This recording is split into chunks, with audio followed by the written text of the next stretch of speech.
کراچی کی سڑکیں کبھی کشادہ تھیں، شاہراہیں روشنیوں سے جگمگاتی رہتی، شہر کی راتیں جاگتی تھیں، لیکن پھر لسانیت، قوم پرستی، گروہ بندیاں، کرپشن، بد انتظامی، مافیاز اس شہر کی رونقیں کھا گئے۔ شہر کی روشنیاں دھیرے دھیرے مدھم ہوتی چلی گئیں، شاہراہیں اور سڑکیں سکڑنے لگیں، اندھیرے بڑھتے چلے گئے، اور دیکھتے ہی دیکھتے ملک کا سب سے بڑا اور خوبصورت شہر قبضہ مافیا کے چنگل میں پھنستا چلا گیا۔ شہر کے اطراف سینکڑوں کچی آبادیاں قائم کر دی گئی، سرکاری اراضیوں پر قبضوں کا لامتناہی سلسلہ شروع ہو گیا۔ سیاسی سرپرستی نے قبضہ مافیا کو بے لگام کر دیا۔ مسجد ہو یا پارک کا، رفائی ہو یا تعلیمی ادارے کا، یا کسی کا خریدا ہوا پلاٹ، قبضہ مافیا کا جب اور جہاں دل چاہا قبضہ کر لیا۔ یوں دیکھتے ہی دیکھتے شہر کراچی تجاوزات اور کچی آبادیوں کا جنگل بن کر رہ گیا۔ قبضوں کی اراضی پر دھڑا دھڑ بنائی گئی کئی منزلہ غیر قانونی عمارتیں اور پلازوں نے شہر کا سارا انفراسٹرکچر تباہ کر کے رکھ دیا۔ سیوریج اور واٹر سپلائی کا نظام بھی درم بھرم ہو کر رہ گیا۔ شہر میں ٹینکر مافیا نے بھی اس صورتحال کا فائدہ اٹھانے کے لیے جگہ جگہ غیر قانونی ہائیڈرنٹ قائم کرنا شروع کر دیے۔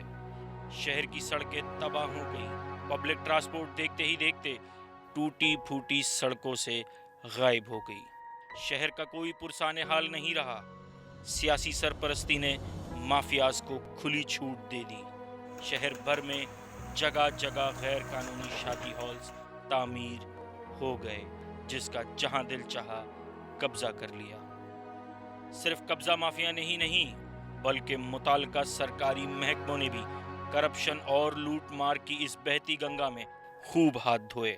مبینہ طور پر سرکاری افسران نے قیمتی سرکاری اراضیاں قانونی داؤ پیچ کے ذریعے کوڑیوں کے مول قبضہ مافیا کے سپرد کر دیں۔ شہر قائد کی قسمت تو دیکھیے کہ سیاست کے کھیل میں بھی یہ شہر بدقسمت ثابت ہوا کہ اس شہر کے والی وارث تو بہت سامنے آئے، لیکن اس شہر کے درد کے درماں نہ بن سکے۔ دنیا کا ایک بڑا اور ملک کا سب سے بڑا شہر اپنی حالت پر ماتم کنا ہے۔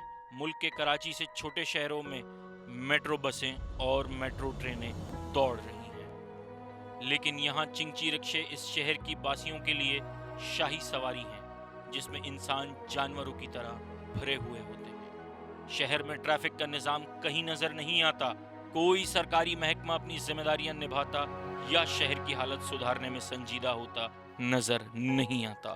شہر کا ہر شعبہ تنزلی بلکہ تباہی سے دوچار ہے۔ شہر میں پینے کے پانی کی قلت عروج پر اور سیوریج کا نظام بگڑا ہوا ہے۔ گلیاں اور سڑکیں گندے پانی کے جوہڑوں میں تبدیل ہو چکی۔ ہسپتالوں کی حالت زار دیکھنے کے قابل ہے۔ سرکاری تعلیمی نظام سیاست کی بھیٹ چڑھ چکا۔ بجلی نہ گیس، شہر قائد کے باسی ٹک ٹک دیدم دم نہ کشیدم کی تصویر بنے ہوئے ہیں۔ صوبائی حکومت اور کراچی کی انتظامیہ ساری صورتحال سے لا تعلق بنی ہوئی ہے۔ قبضہ مافیا کو لگام دینے اور قیمتی سرکاری اراضیوں گزار کرانے کے بجائے انتظامیہ کی تجاوزات اور غیر قانونی عمارتوں کے خلاف نمائشی کارروائیاں عروج پر ہیں۔ بدقسمت شہر کراچی کی قسمت کون بدلے گا؟